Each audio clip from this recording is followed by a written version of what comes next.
Okay, folks, welcome back. Let's go to our next story.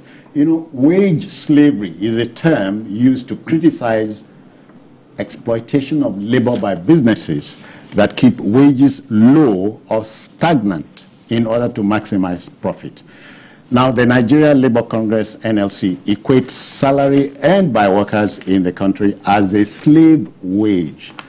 The Prime Labour Union, at a function in Abuja, asked the National Assembly to work with the tripartite committee on the new minimum wage to establish mechanism for regular systematic review of wage levels, more so to ensure they keep pace with inflation and cost of living. But meanwhile, the stance of the Trade Union Congress, TUC, on the matter is a terse one. It insists on a 250,000 naira benchmark as minimum wage. Are we in a catch-22 situation, Asupo? or what the white man calls Hobson's choice? Mm-hmm. But I know they are making a proposal for 250, 250,000. The federal government and the organized private sector are saying they can only get, pay like 62,000. Yeah.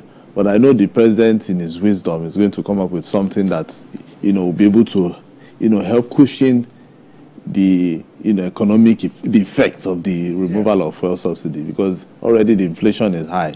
Inflation is about maybe 33%, and the cost of living is very, very, very high now. Yeah. If you need to go outside to see people, begging. So people you don't even expect, they will call you. Yeah, people you don't even know will call you and say, "Yeah, good morning, sir." Well, you understand what the greeting is about. Somebody has not called you for a long time. So they'll just call you. It's most likely. The person is. You understand? Yeah. So we are, we that we are also struggling. We are also trying to make help, give the assistance. But in this situation, I think the NLC and just like we discussed yesterday, I think it was yesterday we were talking about, the president of the Senate saying the state governors can pay this money, because of what comes to them. And we agreed that he should know. Yeah, because he was also a state governor in the past, So we are looking at 9 years ago. Yes. So we are looking at where the tripartite committee, will be able to come with something that at least Nigerians or the NLC would, take home, and maybe perhaps the president can give them an assurance that, okay, after this there will be some increment, maybe in the next 5 years, because we are in serious dilemma over this national minimum wage. Because the more we begin to go back and forth over the matter, it confuses everybody. Those who want to move forward, because I noticed that even the private sector really want to move forward with this thing, this national minimum wage thing, But once the NLC is insisting on 250,000, so many things will have to give. Yeah. And that is what they have to also realize. Is either the government, because we also have to look at, can the economy, handle the 250,000 proposal? Sustenance is the word. Yes. Can we sustain it? Because if the government says they want to, if we all agree on 250,000, can the private sector pay a minimum wage of 250,000? That it won't affect people. That is affecting people in the sense that people losing their jobs. And the more people lose their jobs, it affects the economy, because that is when people do not have money to money to buy food and things to eat and pay bills. Definitely insecurity will rise. That is putting more pressure on the resources for us to begin to defend ourselves, or the government to begin to get money for police and the civil defense and all. So I think thankfully the president is going to meet with the NLC and TUC tomorrow. We don't know what the outcome will be, because the president will be coming out with his own recommendation. Remember, he said he was going to consult widely, so that he will be able to come out with a figure, and then that figure will be sent to the National Assembly. Perhaps the president can come up with a figure, and then the National Assembly will decide to increase it. We do not know, or stay with it. Because so far, I've not heard any state governor coming out, apart from the Edo State, who is insisting to pay 70,000. He says he had been paying it. Yes, he has been paying, you know. But we do not know. He is leaving. He will be leaving this next year, you know. We do not want a situation where somebody will say, he will pay him 70,000, and it becomes a problem for the next government. Yeah. We do not want that kind of a thing. We want something that will be sustainable. If they are going to say 60,000, it should be able to be sustain everybody. And then the government can also be looking at other things around it. You know, NLC, like I keep saying it, NLC should, once they are taking their proposal to the president, they should tinker the idea of cost of transportation, electricity, you know, food, all those things. They need to also factor those things around it so that money, they can still get something back home. Yeah, BK, as somebody said not a long time ago, we are living in interesting times.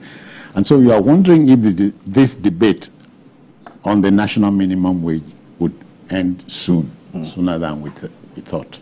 I said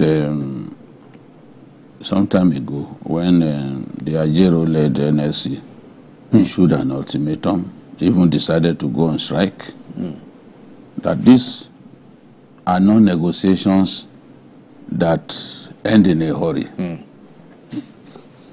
I've never seen where we didn't have protracted negotiation over a minimum wage. Yeah. Even when Nigeria had prosperity that we are chasing today. Because some years back, Nigeria was more prosperous than this. Are you telling me? In terms of what the ordinary man could afford. Yeah. Because when we say there was a country in this country, we know what we mean. Yeah, and if we tell people some stories, they will think we are exaggerating. Oh, yeah. Oh, yeah. They will think we are exaggerating. So, I'm sorry, let me drop this here. You know, I was shown a composite picture. Somebody gave a car that cost 1,800 naira in 1974, and in the other picture, a loaf of bread. And so the rest is left to the imagination. That in 1974, that's the cost of the car. You know, now it's chasing 1,800, chasing a loaf of bread. Some of those analogies are meaningless because the world has seen global recession. Exactly. Yeah. Yes, yeah. Sir. There is nothing happening in our country that other countries are not going. Yeah, exactly. It's just like people making a meal out of the fact that Lagos suffered from flood waters the other day. Yeah. And some other people posted pictures of flood waters ravaging Jakarta. Flood waters ravaging Dubai. That's the country that people want to, all over the world, people want to go to Dubai. When Sir Alex Ferguson wanted Cristiano Ronaldo to pick form, he gave him some time off, go and rest in Dubai. He didn't say go and rest in America. It was Dubai that he sent him to. When Arsenal wants to energize its players, he allowed them to do warm whatever training in Dubai.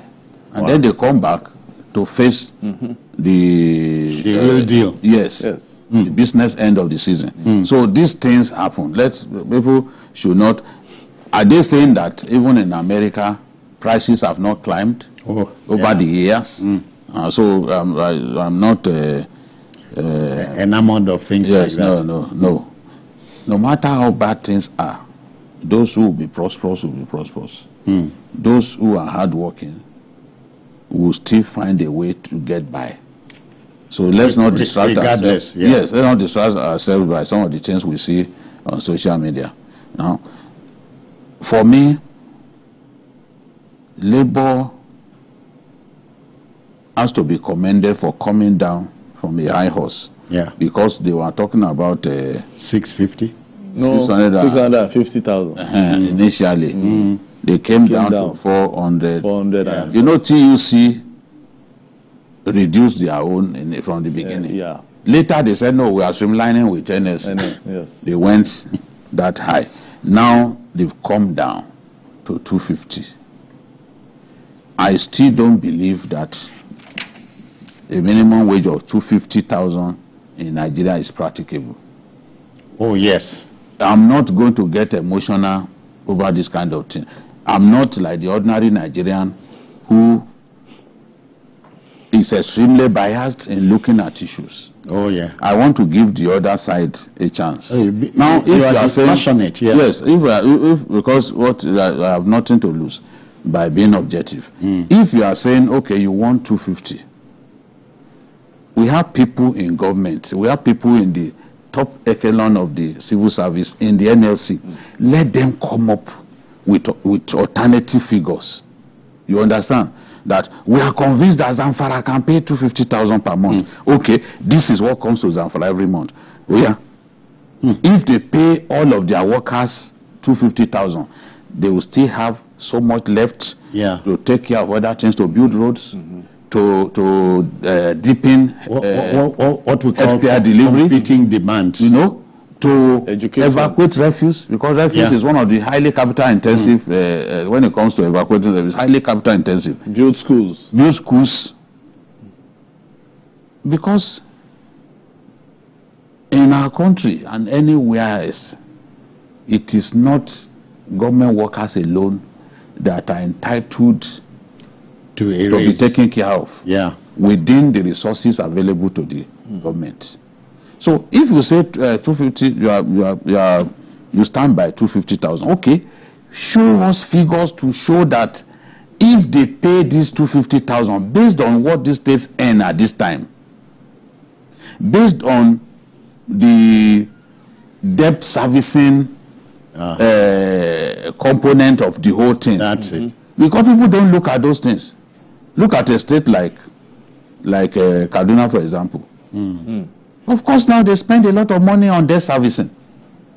So, in any decision that you are going to take, you have to also factor that. Osun State, they pay a fortune, they dedicate a fortune to debt servicing. Even Nigeria, our country, more than 95% of our earnings go to servicing debt. And now that our currency is very weak, the cost of debt servicing itself has gone up, you know, significantly. So the point that I'm making is, I'm not against 250,000, but NLC should show us with facts and figures that states that the OPS, organized private sector, can pay.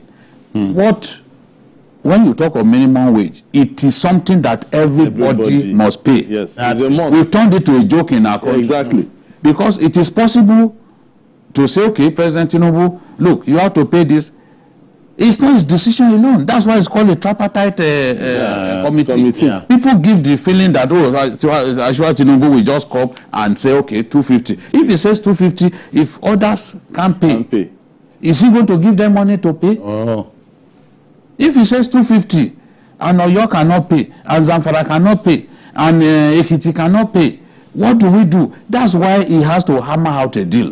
He has to speak with other stakeholders. Otherwise, he will announce what he thinks is good enough, and others will say, no, sir, we are not going to pay. And there's nothing he can do about it if you say they can't pay. The people who are not paying, despite the fact that the law says the Minister of Labour shall enforce the minimum wage, who has successfully enforced payment of minimum wage in our country. As stubborn as Ngige is up to now is stubborn. As stubborn as Ngige is, was Ngige able to enforce it on Zamfara? Okay. They were still paying the old minimum. Yes, in fact, it's this new governor that began to pay 30,000. Yes, okay. It's just recently, I don't think it's even up to 3 months, that this new governor in Zamfara started paying 30,000. I don't know if Abia has successfully paid 30,000, because I know that Labour went to him and complained. They were not complaining, they were begging him. Yes. Please, sir, pay us minimum wage. 30,000. They were begging. Somebody came to my WhatsApp page to say, oh, Jide does not want 62,000. There are many ridiculous people who somehow find your phone number and they go and write rubbish. Yes. There was no time that I said 62,000 was too much. In fact, I asked for 120,000. And I still stand on 120,000. People lie against you. People will not watch you, but they will hear the rumor that you say something, and then they confront you with something that you didn't say. I still believe that 250,000 is neither practicable nor sustainable. Yeah. That is my argument. And if you want to defeat me in an argument, come forward with your big guns. A superior logic. The way the Americans say, come with the big guns. Let us, and the big guns in this case are those facts. Yeah. This is what comes to Osun. This is the number of civil servants that they have. If they pay 250,000, we will have this left. With this much. If we have this left, we can cope with parking refuse. We can cope with taking care of the health of our people. Other bills. Pay other bills. Thank you for bailing me out. Pay other bills. You know, I was just thinking, okay, there are so many other. There are so many. So many. A government has to do. Yeah. You know? So that is the thing. So far, so I have not seen Labour come up with that. Yeah. You just say, okay, pay so amount. Show that they can pay. Exactly. If you are saying they can't pay, because I've had, I think the Oyo State governor said the federal government is blackmailing, making them feel bad. Yeah. Because federal government is showing an interest, it appears that states are not showing. So he is saying that, oh, the federal government is making states feel bad. Yeah. Now, you as Labour, show that these governors are hypocrites. Show that they can pay. Okay. And the facts are available. Otherwise, for me, the diatribe from the NLC, I find a little disturbing. Slave wage. Yeah, well, 30,000 to me is slave wage in the context of what we are going through. Okay. And that 30,000, some are still not paying, no. Yes. So he has a point there. He has a point there, although I'm sure he will not break it down in that manner. A lot of the states are yet to pay. So are yet to pay 30,000 minimum wage. Oh, yes. That's why imagine that they can move from 30,000 minimum wage to 250,000 minimum wage is what I find amusing. Yes, they are earning higher than before, but you also need to look at, okay, how much they are earning now. And the cost of building roads is way higher than before. That's it. Bitumen, a lot of the things that they, even cement now, Dangote and Co., they raise cement price. They refuse to reduce. And you need cement to build roads. Okay. The cost of reinforcement now, let's not even talk about it. Reinforcement. Because you need reinforcement to build bridges. Yes. To build a story building, you need reinforcement. All those pillars, you must put reinforcement in them. That's it. Or what our people will call iron rod. Iron rod. They cost these days 3 times what they used to cost. So the cost of governance itself has gone higher. Let's tell ourselves the truth. A lot of these governors, it's not as if I'm chumming with them. I don't even like their excessive use of power. I always criticize them. But the truth remains the truth. And what I want Labour to do, let them take my challenge today. That, okay, Jide, you are saying this. Now, these are our facts. These states can pay 250,000. Yeah. This is our computation. Until you do that, you've not come to the debate with anything credible. Yeah. You have to do that. You have to show they can pay. Maybe it depends on what they usually go to the meetings for, because maybe they just go there and then they assume that, oh, I went to the market. Because I think the analogy they're always bringing is they have 4 children, a family of 4. What will the family, breadwinner hand, and how much you'll be spending? BK is simply saying that facts are sacred, only comment is free. I know, but the thing only comments that we are saying, we are not saying facts. So I think they need to just, come up with something that is as concrete as iron rod, so that once people see it, they'll know that, okay, NLC then we will queue up behind you. That's it. Yes. Gentlemen, it appears we are going to have to rush through our third story.